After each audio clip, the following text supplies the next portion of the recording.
বাংলাদেশের বৃহত্তর কুমিল্লার একটি অঞ্চল হচ্ছে ত্রিপুরা। একটা সময় ত্রিপুরা ছিল অখণ্ড বাংলার অংশ।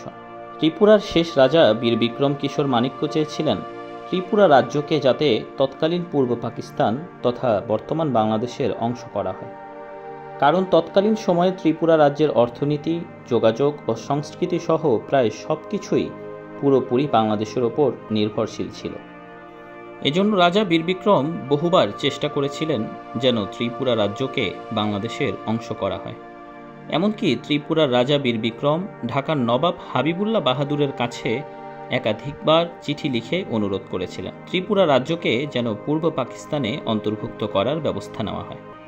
কিন্তু দুর্ভাগ্যজনকভাবে ঢাকার নবাব ও মুসলিম লীগের কেন্দ্রীয় নেতারা এই চিঠিগুলোকে তেমন গুরুত্ব দেননি। ইতিহাসবিদদের মতে মুসলিম লীগের কেন্দ্রীয় নেতারা পূর্ব পাকিস্তানের সঙ্গে ত্রিপুরার গুরুত্ব বুঝতে ব্যর্থ হয়েছিলেন। পূর্ববঙ্গের নেতাদের রাজনৈতিক দুর্বলতা, মুসলিম লীগের কেন্দ্রীয় নেতাদের অবহেলা এবং প্রয়োজনীয় কূটনৈতিক উদ্যোগের অভাবে ত্রিপুরা বাংলাদেশের সঙ্গে যুক্ত হতে পারেনি।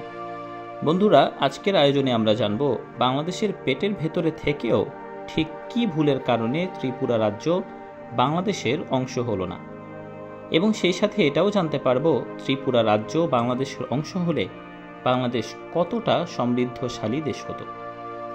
তো বন্ধুরা, এ সকল কিছু নিয়েই থাকছে দেশ বিদেশ বিডির আজকের আয়োজন। বিস্তারিত জানতে পুরো ভিডিওটি শেষ পর্যন্ত দেখতে থাকুন।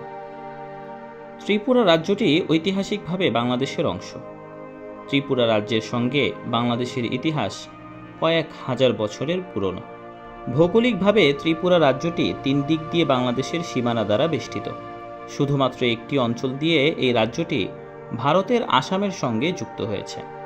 ব্রিটিশ আমলে ত্রিপুরার ব্যবসা বাণিজ্য, বাজার ও যোগাযোগ ব্যবস্থা প্রায় সম্পূর্ণরূপে নির্ভর করত পূর্ববঙ্গ তথা আজকের বাংলাদেশের ওপর।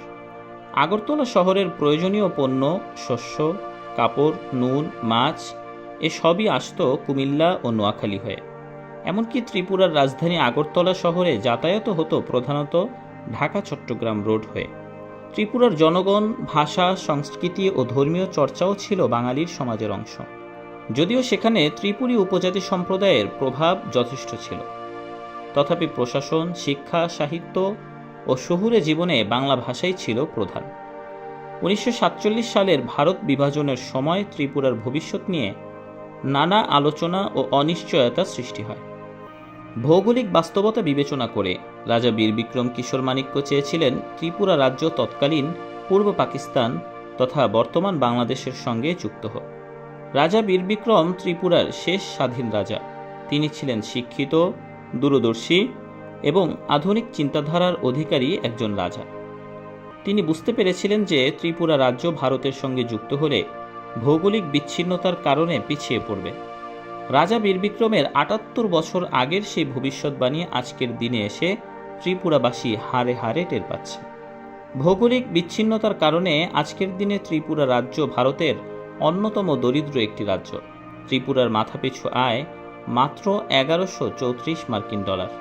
অথচ ব্রিটিশ ভারতে ত্রিপুরা ছিল ভারতবর্ষের অন্যতম সমৃদ্ধ অঞ্চল। ত্রিপুরার রাজা পূর্ব পাকিস্তানের সঙ্গে যোগ দিতে চাইলে সেটির বিরোধিতা করে রাজ পরিবারের একাংশ। সে সময় এই ইস্যুতে ত্রিপুরার রাজ পরিবার বিভক্ত হয়ে পড়েছিল। পাকিস্তানে যোগ দেওয়ার পক্ষে ছিলেন ত্রিপুরার রাজ পরিবারের সদস্য মহারাজ কুমার, দুর্জয় কিশোর, দেব বর্মন এবং রিজেন্সি কাউন্সিলের মন্ত্রী সত্যব্রত মুখার্জি। অন্যদিকে রাজপরিবারের আরেক অংশ ত্রিপুরার উপজাতি জনগোষ্ঠী এবং হিন্দু সম্প্রদায় পাকিস্তান ভুক্তির বিপক্ষে অবস্থান নিয়ে ভারত ভুক্তির পক্ষে সোচ্চার হয়।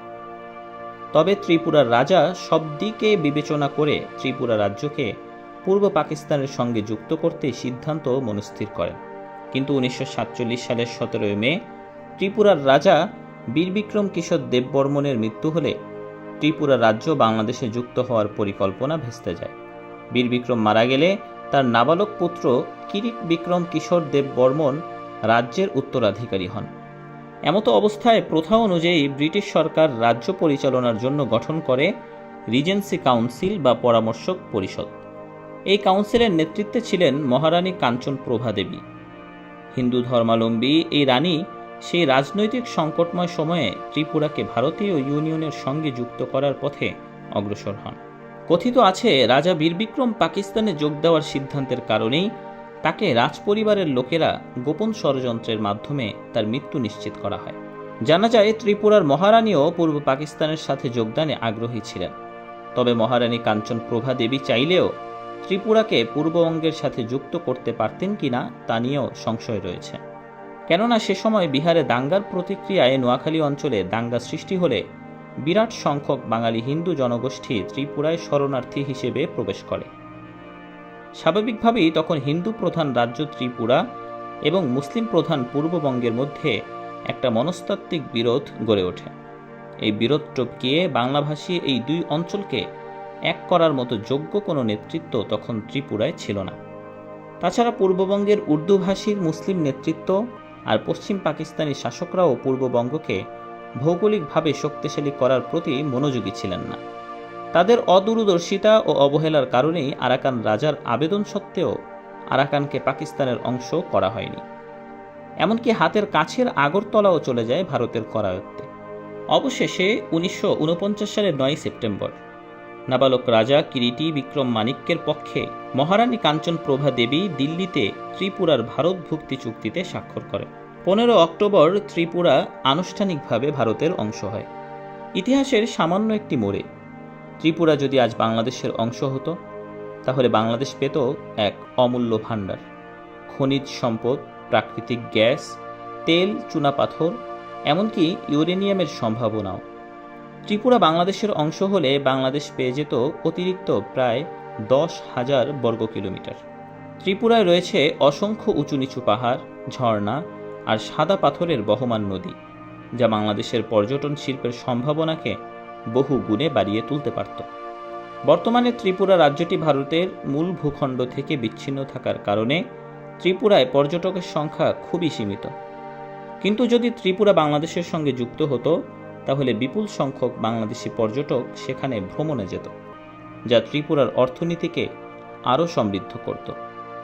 এছাড়া ত্রিপুরা যদি বাংলাদেশে অন্তর্ভুক্ত হতো, তাহলে ফেনী করিডোর নিয়ে বাংলাদেশের কোনো চিন্তা থাকতো না।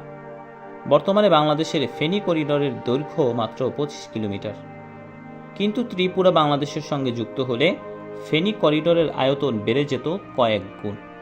ত্রিপুরা বাংলাদেশের হতে চেয়েছিল।